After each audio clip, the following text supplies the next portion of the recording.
Hello viewers, welcome to job information in Telugu. ఇవాళ మనం BDL నుంచి వచ్చిన ఒక నోటిఫికేషన్ చూద్దామండి. బీడీఎల్ అంటే భారత్ డైనమిక్స్ లిమిటెడ్. ఇందులో మనకి అప్రెంటిస్ పోస్టులు పడ్డాయండి. ఇది ఎక్కడ ఉందంటే బానూర్, సంగారెడ్డి డిస్టిక్. దీనికి గ్రాడ్యుయేట్స్ అండ్ డిప్లొమా వాళ్ళు అప్లై చేసుకోవచ్చు. గ్రాడ్యుయేట్ అంటే బీఈ బీటెక్ వాళ్ళు, డిప్లొమా అంటే టెక్నీషియన్స్ అని కూడా అంటారు, వాళ్ళు కూడా అప్లై చేసుకోవచ్చు. పాస్డ్ అవుట్ ఇయర్ వచ్చేసి 2017, 18, 19, 20 వీళ్ళు మాత్రమే అప్లై చేసుకోవచ్చు అండి. సో ఒకసారి మీరు ఇక్కడ డీటెయిల్స్ చూడండి. మెకానికల్ ఇంజనీరింగ్ గ్రాడ్యుయేట్స్ 35 పోస్ట్ ఉన్నాయి.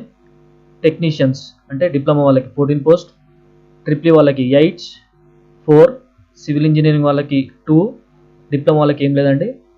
సిఎస్సి ఐటీ వాళ్ళకి 10, 6, ఈసీఈ వాళ్ళకి 25, 8, కెమికల్ ఇంజనీరింగ్ వాళ్ళకి 2, 4, ఎలక్ట్రానిక్స్ అండ్ ఇన్స్ట్రుమెంటేషన్ ఇంజనీరింగ్ వాళ్ళకి 1, డిప్లొమా వాళ్ళకి ఏం లేదండి. సో గ్రాడ్యుయేషన్ వచ్చేసి కంప్లీట్ 83 పోస్ట్ ఉన్నాయి. డిప్లొమా వాళ్ళకి కంప్లీట్ 36 పోస్ట్ ఉన్నాయండి. ఇందులో స్టైఫండ్ వచ్చేసి డిప్లొమా వాళ్ళకి 8,000, గ్రాడ్యుయేట్ వాళ్ళకి 9,000. మినిమం ఎడ్యుకేషనల్ క్వాలిఫికేషన్ ఇది చూడండి. గ్రాడ్యుయేట్ అంటే బీఈ బీటెక్ వాళ్ళు రికగ్నైజ్డ్ యూనివర్సిటీ నుంచి చేసి ఉండాలి. డిప్లొమా వాళ్ళు కూడా అంతే అండి, వాళ్ళు కూడా రికగ్నైజ్డ్ యూనివర్సిటీ నుంచి చేసి ఉండాలి. సో వాళ్ళు మాత్రమే ఎలిజిబుల్. రిజర్వేషన్ ఆఫ్ వేకెన్సీస్ ఇక్కడ చూడండి. ఇది as per government rule SC, ST, OBC, PW వాళ్ళకి రిజర్వేషన్ ఉంటుందండి. సో వాళ్ళు వాళ్ళ సర్టిఫికేట్ ప్రొడ్యూస్ చేస్తేనే వాళ్ళకి రిజర్వేషన్ ఉంటుంది, లేదంటే జనరల్ కింద కన్సిడర్ అవుతారు.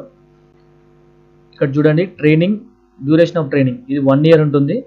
సో ఆఫ్టర్ 1 year మీ ట్రైనింగ్ పీరియడ్ అయిపోతుందండి. ప్లస్ ఇంకొకటి ఏమి ఇచ్చారంటే ప్రీవియస్ ఆల్రెడీ ట్రైనింగ్ తీసుకున్న వాళ్ళు లేదా ప్రజెంట్ ట్రైనింగ్ తీసుకున్న వాళ్ళకి ఇది అప్లికేబుల్ కాదు, ఓన్లీ ఫ్రెషర్స్కి అప్లికేబుల్.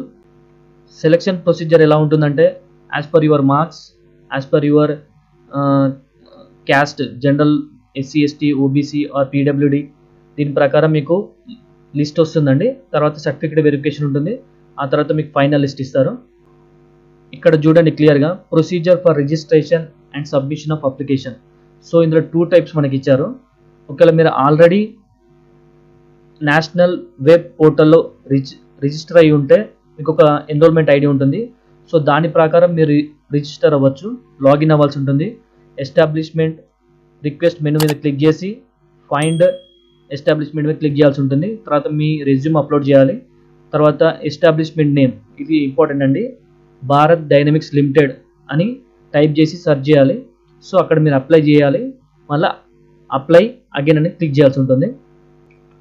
సో కొత్తగా ఎన్రోల్ అయ్యే వాళ్ళకి ఫస్ట్ మీరు mhrd.nats.gov.inలో ఎన్రోల్ చేసుకోవాలి.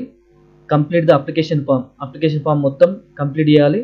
సో మీకు ఒక యూనిక్ ఎన్రోల్మెంట్ నెంబర్ వస్తుందండి. తర్వాత మీకు అది అప్రూవ్ అవ్వడానికి మినిమం 1 day పడుతుంది. అప్రూవ్ అయిన తర్వాత సేమ్ యాస్టిస్ ఇక్కడ ఏం ప్రొసీజర్ ఉందో అదే ఇక్కడ ఫాలో అవ్వాల్సి ఉంటుంది. అప్లై చేసిన తర్వాత మీకు మెసేజ్ కానీ మెయిల్ కానీ వస్తుందండి. సో ఆ రోజు మీరు సర్టిఫికేట్ వెరిఫికేషన్ వెళ్ళాల్సి ఉంటుంది. ఇక్కడ చూడండి, ట్రావెలింగ్ ఎక్స్పెన్సెస్ ఏమి ఇవ్వరు, మీకు మీరే సొంతంగా వెళ్ళాల్సి ఉంటుంది. బోర్డింగ్ అండ్ లాడ్జింగ్ కూడా ఇవ్వరు. సో మీరు మీ సొంత అకామిడేషన్ చూసుకొని వెళ్ళాల్సి ఉంటుంది. ఒకసారి చూడండి, అప్లికేషన్ ఎప్పుడు స్టార్ట్ అవుతుందంటే 2nd November. Last date of enrolling in NATS portal 18th నాడు లాస్ట్ డేట్ అండి ఎన్రోల్మెంట్కి. లాస్ట్ డేట్ ఫర్ అప్లయింగ్కి 20 November లాస్ట్ డేట్. సో మీ ర్యాంక్స్ భారత్ డైనమిక్ లిమిటెడ్ వాళ్ళకి 25th నాడు హ్యాండ్ ఓవర్ చేస్తారండి. సో మీకు certificate verification and date of joining అనేది భారత్ డైనమిక్స్ వాళ్ళు మీకు ఇంటిమేట్ చేస్తారు. దీనికి సంబంధించి మీకు ఎలాంటి డౌట్స్ ఉన్నా ఇక్కడ 3 మెయిల్ ఐడీస్ ఇచ్చారండి. దీనికి మీరు రిక్వెస్ట్ పంపి తెలుసుకోవచ్చు. సో మీ అప్లికేషన్ ఇన్కంప్లీట్ ఉన్నా, అందులో ఏమైనా మిస్టేక్స్ ఉన్నా అది కన్సిడర్ చేయరండి. మరో ఇక్కడ వాళ్ళు మెన్షన్ చేశారు చూడండి, మీరు ఎలాంటి ఇన్ఫ్లుయెన్స్ వాడినా కూడా లేదా ఏదైనా ప్రెజర్ తీసుకొచ్చినా కూడా మీది అప్లికేషన్ రిజెక్ట్ అవుతుంది. ప్లస్ ఫ్రాడ్స్ నమ్మద్దని చెప్పేసి ఇక్కడ ఇచ్చారు.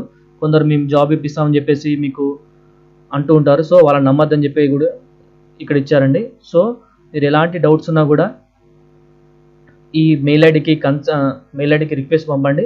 వాళ్ళే మీకు రిప్లై ఇస్తారు. సో మీకు ఈ వీడియో నచ్చినట్టయితే సబ్స్క్రైబ్ చేసుకోండి, షేర్ చేయండి. Thank you.